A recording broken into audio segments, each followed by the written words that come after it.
Hi viewers, അസ്സലാമു അലൈക്കും. ഇന്ന് ഞാൻ വന്നിരിക്കുന്നത് ഒരു ചിക്കൻ റെസിപ്പി ആയിട്ടാണ്. Avocado chicken. നമ്മൾ അവക്കാഡോ വെച്ചിട്ടാണ് ഇത് ഞാൻ ചെയ്യുന്നത്. സിമ്പിളാണ് തയ്യാറാക്കാൻ, നല്ല ടേസ്റ്റാണ് ഇത് കഴിക്കാൻ. അപ്പോൾ ഇതെങ്ങനെ ഉണ്ടാക്കാം എന്ന് നോക്കാം. അതിനാദ്യം വേണ്ടത് നമുക്ക് 1 കിലോ ചിക്കനാണ്. അത് ചെറിയ പീസായിട്ട് കട്ട് ചെയ്തെടുത്തിട്ടുണ്ട്. അതിലേക്ക് ഞാൻ ആവശ്യത്തിന് ഉപ്പും ഒരു 1/2 ടീസ്പൂണോളം കുരുമുളക് പൊടിയും പിന്നെ ഇഞ്ചി വെളുത്തുള്ളി പേസ്റ്റ് ഇട്ടിട്ട് നന്നായിട്ട് ഇത് മിക്സാക്കി എടുക്കണം. ഇത് മിക്സാക്കി എടുത്തതിന് ശേഷം നമുക്കിത് അരമണിക്കൂർ ഇത് റെസ്റ്റ് ചെയ്യാൻ വെക്കണം. ആ സമയത്ത് നമുക്ക് അവക്കാഡോ ഒന്ന് അരച്ചെടുക്കണം. അപ്പോൾ അതിനായി ഞാൻ ഒരു അവക്കാഡോ എടുത്തിട്ടുണ്ട്. കുറച്ച് നല്ലോണം പഴുത്തതായിരിക്കണം. അതിന് കട്ട് ചെയ്തിട്ട് അതിൻ്റെ ഒരു ഭാഗം മാത്രമേ നമുക്ക് ആവശ്യമുള്ളൂ. കാരണം ഇത് അരച്ച് കഴിഞ്ഞാൽ നല്ല തിക്നെസ് ഉണ്ടാവും. പിന്നെ നമുക്ക് ഏകദേശം ഒരു കപ്പേ വേണ്ടൂ. അപ്പോൾ ഇതിൽ ധാരാളം ഉണ്ടാവും. അപ്പോൾ ഇതൊന്ന് ഒരു മിക്സിയുടെ ജാർ എടുത്തിട്ട് അതിലേക്ക് ഇട്ടിട്ട് ഒന്ന് അരച്ചെടുക്കണം. ആ സമയത്ത് ഞാനൊരു ചെറുനാരങ്ങയുടെ പകുതിയും കുറച്ചൊരു ടേബിൾ സ്പൂണോളം വെള്ളം ഒഴിച്ചിട്ടാണ് അരച്ചെടുക്കുന്നത്. ഇത് നന്നായിട്ട് അരച്ചെടുത്തതിന് ശേഷം നമുക്കൊരു ബൗളിലേക്ക് മാറ്റാം.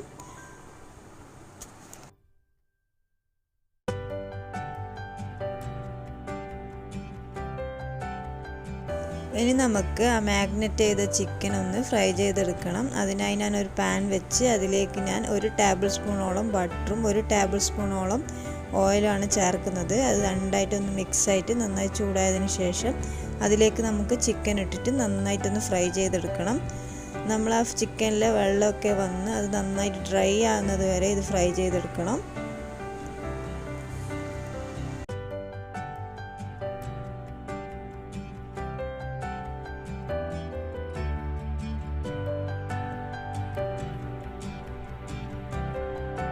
നമ്മൾ ചിക്കനൊക്കെ വെന്തിട്ട് നന്നായിട്ട് ഫ്രൈ ചെയ്ത് വന്നിട്ടുണ്ട്. ഇനി നമുക്കിതൊരു പാത്രത്തിലേക്ക് മാറ്റണം. അതിന് ശേഷം നമുക്ക് അതേ പാനിൽ തന്നെ അതിന് വേണ്ടുന്ന ഗ്രേവി തയ്യാറാക്കണം.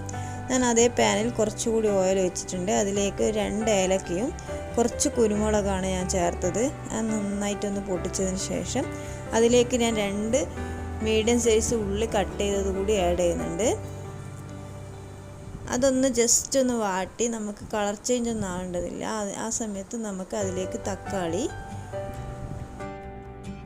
ഒരു 2 ചുവന്ന മുളക്, നിങ്ങൾക്ക് ചുവന്ന മുളകിന് പകരം പച്ചമുളക് വേണ്ടി ചേർക്കാം. ഞാനൊരു റെഡ് കളർ കിട്ടാൻ വേണ്ടി മാത്രമാണ് ചുവന്ന മുളക് ചേർത്തത്. അപ്പോൾ അതിലേക്ക് ഞാനൊരു 10-12 കാഷ്യൂനട്ട് കൂടി ചേർക്കുന്നുണ്ട്. അതുകൂടി ചേർത്ത് നന്നായിട്ട് വഴറ്റി ഒന്ന് തക്കാളിയൊക്കെ ഒന്ന് അടിഞ്ഞു വരുന്ന സമയത്ത് നമുക്ക് 1/2 ടേബിൾ സ്പൂണോളം ഗരം മസാല കൂടി ചേർക്കുന്നുണ്ട്. അതെല്ലാം കൂടി ഒന്ന് നന്നായിട്ട് വരുന്ന സമയത്ത് നമുക്ക് സ്റ്റൗ ഓഫ് ചെയ്തിട്ട് ഒന്ന് തണിഞ്ഞു കഴിഞ്ഞാൽ നമുക്കിതൊന്ന് അരച്ചെടുക്കണം. നമ്മളൊരു ജാർ എടുത്തിട്ട് നന്നായിട്ട് തണിഞ്ഞ സമയത്ത് ഇതേപോലെ ഇട്ട് കൊടുക്കുന്നുണ്ട്. ഇതിൽ നമ്മൾ എക്സ്ട്രാ വെള്ളമൊന്നും ചേർക്കണ്ട. ഇതന്നെ നന്നായിട്ടൊന്ന് തിക്കായിട്ട് അരച്ചെടുത്ത് കഴിഞ്ഞാൽ നമ്മൾ ഇതിൻ്റെ ഒരു ഗ്രേവി തയ്യാറായി.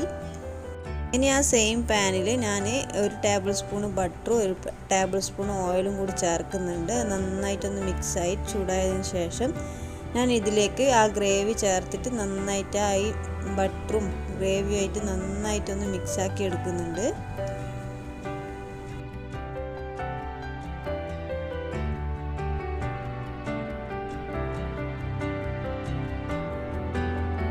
ഇനി ഇതൊന്ന് ചൂടാകുന്ന സമയത്ത് നമ്മൾ അവക്കാഡോ അടിച്ചു വെച്ച മിക്സ് ഇതിലേക്ക് ചേർത്ത് കൊടുക്കണം.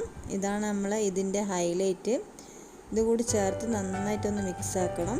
ഇതിലേക്ക് ആവശ്യത്തിന് കുറച്ച് വെള്ളവും കൂടി ഇതിൽ ഒഴിച്ചു കൊടുക്കണം. ഇനി ഇതൊന്ന് നന്നായിട്ട് പതിച്ച് വരുന്ന സമയത്താണ് നമ്മൾ ഇതിലേക്ക് ചിക്കൻ ആഡ് ചെയ്യേണ്ടത്.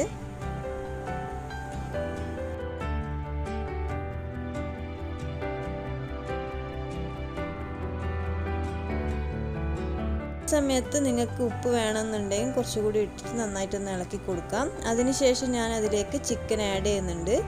ചിക്കൻ അതിലേക്ക് ഇട്ടിട്ട് നന്നായിട്ടൊന്ന് മിക്സാക്കി ആ ചിക്കനും ഗ്രേവിയായിട്ട് നന്നായിട്ടൊന്ന് തിളച്ച് വരണം.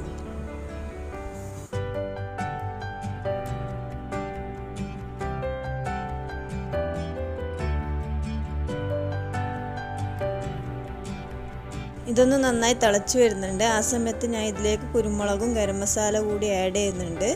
നമ്മൾ കുരുമുളക് നിങ്ങളാ ഒരു എരിവിനനുസരിച്ച് നിങ്ങൾക്ക് ചേർക്കാം.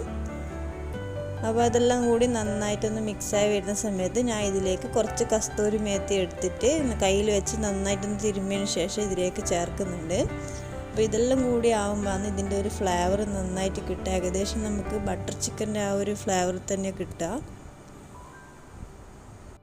ഇനി ഇതിൻ്റെ കൂടെ നിങ്ങൾക്ക് ചപ്പാത്തിയോ നാനോ പൊറോട്ടയോ അങ്ങനെ എന്ത് വേണമെങ്കിലും കഴിക്കാം. നല്ല ടേസ്റ്റാണ് ഇത് കഴിക്കാൻ.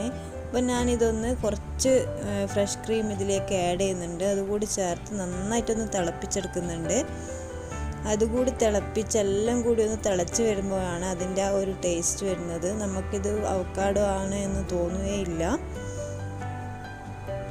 ഇനി ഇതൊന്ന് 10 മിനിറ്റ് എല്ലാം കൂടി ഒന്ന് പതിപ്പിച്ചെടുക്കണം. അതിനുശേഷം സ്റ്റൗ ഓഫ് ചെയ്തിട്ട് നമ്മളിതിൽ കുറച്ചുകൂടി ഫ്രഷ് ക്രീം ആഡ് ചെയ്യുന്നുണ്ട്. അപ്പം നമ്മളെ അവക്കാഡോ ചിക്കൻ ഇവിടെ റെഡി ആയിട്ടുണ്ട്. നല്ല ടേസ്റ്റാണ് ഇത് കഴിക്കാൻ. അപ്പോൾ ഇതെല്ലാവരും ട്രൈ ചെയ്ത് നോക്കുമെന്ന് വിചാരിക്കുന്നു. എൻ്റെ ഈ വീഡിയോ ഇഷ്ടമായെങ്കിൽ ലൈക്ക് ചെയ്യുക, ഷെയർ ചെയ്യുക, സബ്സ്ക്രൈബ് ചെയ്യാത്തവർ സബ്സ്ക്രൈബ് ചെയ്യുക. Thank you.